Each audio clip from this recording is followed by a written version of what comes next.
বিশ্ব যখন ডোনাল্ড ট্রাম্পের ওভাল অফিসের ভাষণে যুদ্ধের সমাপ্তির আভাস খুঁজছিল, ঠিক তখনই আকাশ চিরে ধেয়ে এলো ইরানের শত শত ক্ষেপণাস্ত্র। প্রেসিডেন্ট ট্রাম্পের ১৯ মিনিটের ভাষণে যখন ইরানের সামরিক সক্ষমতা নিয়ে তাচ্ছিল্য করা হচ্ছিল, ঠিক তখনই কয়েক মিনিটের ব্যবধানে চ্যালেঞ্জ ছুড়ে দিল তেহরান। ওভাল অফিসের গাম্ভীর্যকে ছাপিয়ে এখন বড় হয়ে দেখা দিয়েছে মধ্যপ্রাচ্যের রক্তক্ষয়ী এক যুদ্ধের দামামা, যার শুরুটা হলো প্রেসিডেন্টের বক্তৃতার ঠিক ১৫ মিনিটের ব্যবধানে। বৃহস্পতিবার আল জাজিরার প্রতিবেদনে জানানো হয়েছে, ট্রাম্পের ভাষণ শেষ হওয়ার কিছুক্ষণের মধ্যেই ইরান ইসরায়েলের দিকে একাধিক ক্ষেপণাস্ত্র নিক্ষেপ করে।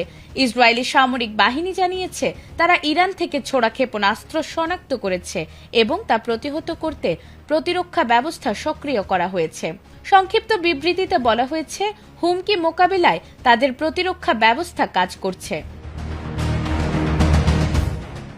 এর আগে ভাষণে ট্রাম্প দাবি করেছে, চলমান যুদ্ধে ইরানের নৌ ও বিমান শক্তি বড় ধরনের ক্ষতির মুখে পড়েছে এবং দেশটির অনেক শীর্ষ নেতা নিহত হয়েছেন। তিনি আরও বলেছেন, ইরানের ক্ষেপণাস্ত্র ও ড্রোন হামলার সক্ষমতা উল্লেখযোগ্যভাবে কমে গেছে।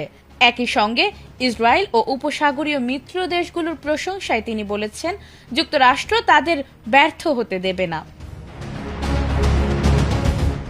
ট্রাম্প আরও দাবি করেছে, ইরান বিভিন্ন দেশে হামলা চালিয়ে প্রমাণ করেছে যে তাদের কখনোই পারমাণবিক অস্ত্র অর্জনের সুযোগ দেওয়া উচিত নয়।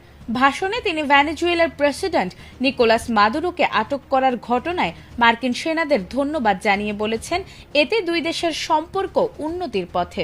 এছাড়াও তিনি তার প্রথম মেয়াদে ইরানের শীর্ষ কমান্ডার কাশেম সোলাইমানিকে হত্যার অভিযানের কথাও উল্লেখ করেছেন। উল্লেখযোগ্য বিষয় হল, গত ২৮ ফেব্রুয়ারি থেকে যুক্তরাষ্ট্র ও ইসরায়েলের যৌথ হামলার জবাবে ইরান ধারাবাহিকভাবে ক্ষেপণাস্ত্র ও ড্রোন হামলা চালিয়ে আসছে। এতে শুধু ইসরায়েল নয়, আঞ্চলিক স্থিতিশীলতা, বৈশ্বিক জ্বালানি বাজার ও বিমান চলাচলেও বড় ধরনের প্রভাব পড়ছে। বিশ্লেষকরা আশঙ্কা করছেন, পরিস্থিতি দ্রুত নিয়ন্ত্রণে না এলে এটি বৃহত্তর আঞ্চলিক সংঘাতে রূপ নিতে পারে।